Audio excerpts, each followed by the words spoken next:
Three things to consider when getting married abroad. Hello everybody, it's Tom here from the company Code, author, educator and public speaker. Today I'm going to discuss three things you should really be considering when you're getting married abroad. Now, this is not from my personal perspective, and you may think, well Tom, why? Why are you making a video about this? You don't know what it is, you don't know what the experience of it is. I know what the experience is, being a guest, and I can only imagine the amount of upheaval on somebody's special day. However, when it all comes together and it all comes to plan, it's a great thing if it's what you want, okay, personally. I've watched a couple of my cousins get married in a foreign country. My cousin Lisa in 2008 got married in Las Vegas, and my cousin Richard got married back in 2012 in Toronto, Canada. I'm going to give you three things you should really be carefully considering if you are getting married abroad.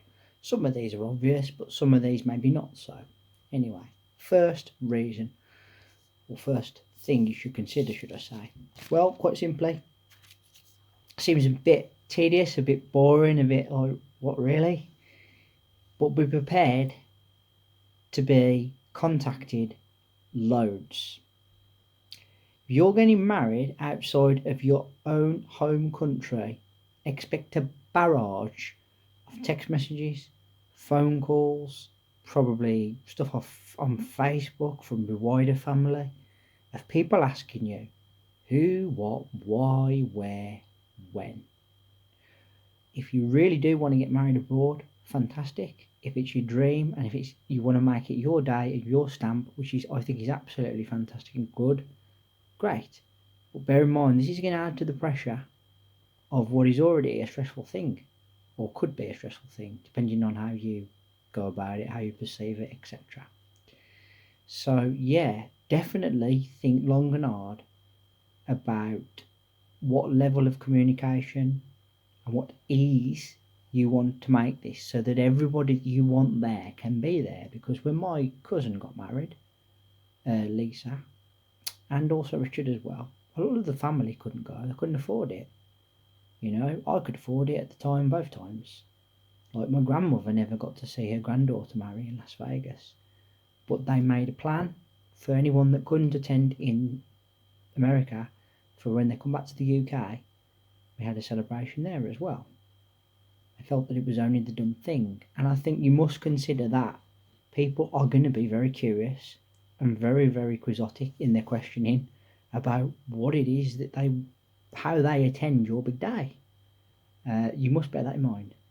And the second thing, well, again, this is going to seem very, very, very, very,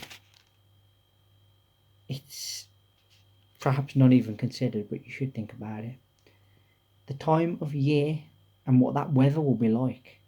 Okay, so both the two weddings that I've been to abroad were spring and summer, and probably for a good thing. Okay, the last thing you want to be doing, not that you have any control of how the weather's going to be, none of us do, is be booking a holiday abroad for your wedding, booking your wedding abroad, and in the middle of the rainy season or the hurricane season, depending on which country you're visiting. You certainly don't want to be doing that. Very lucky on both occasions, the weather was absolutely beautiful.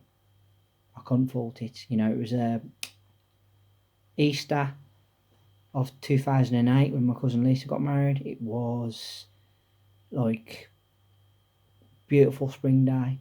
In Vegas anyway is a desert, so it rarely gets that cold, apart from the night time, of course. And yeah, the weather was spot on. Can't fault it. And then because obviously then my cousin Richard, Toronto 2008, got married back end of June, July. Again, beautiful, beautiful weather.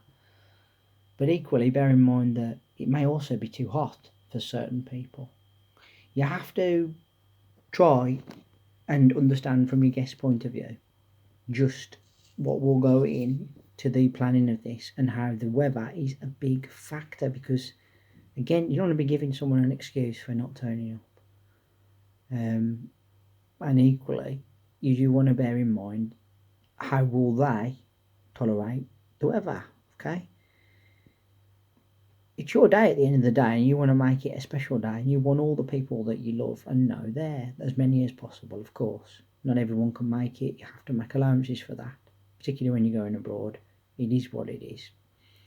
Do plan ahead and do check what the weather is like at the time of year that you book your wedding for. It's quite a simple and basic thing, but it can be a deal breaker. Third thing, well, absolutely, make it as easy to get to as possible. Come up with perhaps a plan, a package, some way of getting your family the cheapest possible flights that you can, to make sure that you do have literally everybody there that you want to be there. Alright? As I said, certain members of my family couldn't attend a couple of my cousins' weddings, partly due to money, partly due to insurance, really, because of their age. Terrible thing that we should be talking about insurance and obviously people being too old to afford it, but unfortunately that's the way of the world. So all things considered, come up with the best possible way of getting somebody to attend your wedding by coming up with a really solid travel plan, discounted tickets, maybe you put towards them or something, maybe you speak to an airline, explain the situation, say, look, I'm getting married abroad. Speak to the travel agents and say, can you do us any discount for the family? Obviously I want as many people there as possible, and just really sort of try and make it as easy and accessible as possible for those people who are travelling to go and be there on your big day. There ain't nothing worse, really.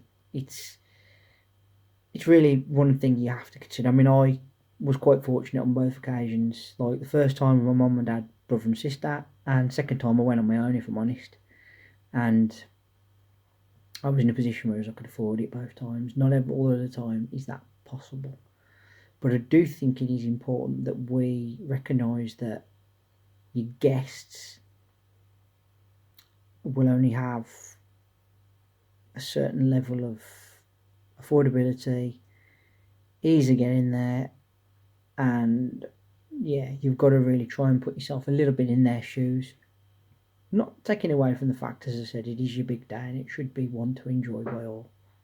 But anyway, those are my 3 things that you should be considering if you're getting married abroad, okay? And having gone to 2 weddings outside of the UK in a foreign country, I have to say, it was alright on the night. Both days were absolutely fantastic. My cousins on both occasions had really lovely days, and I'm so pleased that I was there for both of them. Okay, that is my second video of the week. Thank you very much, all of you, for listening and your attention and energy on my channel as always. Appreciate it very much. Second of 3 videos this week. Put down in the comment section below, have you ever considered marrying abroad? Have you ever had the pleasure of going abroad for a wedding? Is it something that you would be dead against? Is it something that you would like trying? Let's get a discussion going. Remember, please, to hit that subscribe button down below. Leave a thumbs up and a like. And let's hear that bell sign go ding dong so you know when my next content's out. Until then, everybody, I want to say thank you all very, very much for listening as always. I appreciate your time. Thank you very kindly. I'll be back in a couple of days with my last video of this week. But until then, as always, take care and bye for now.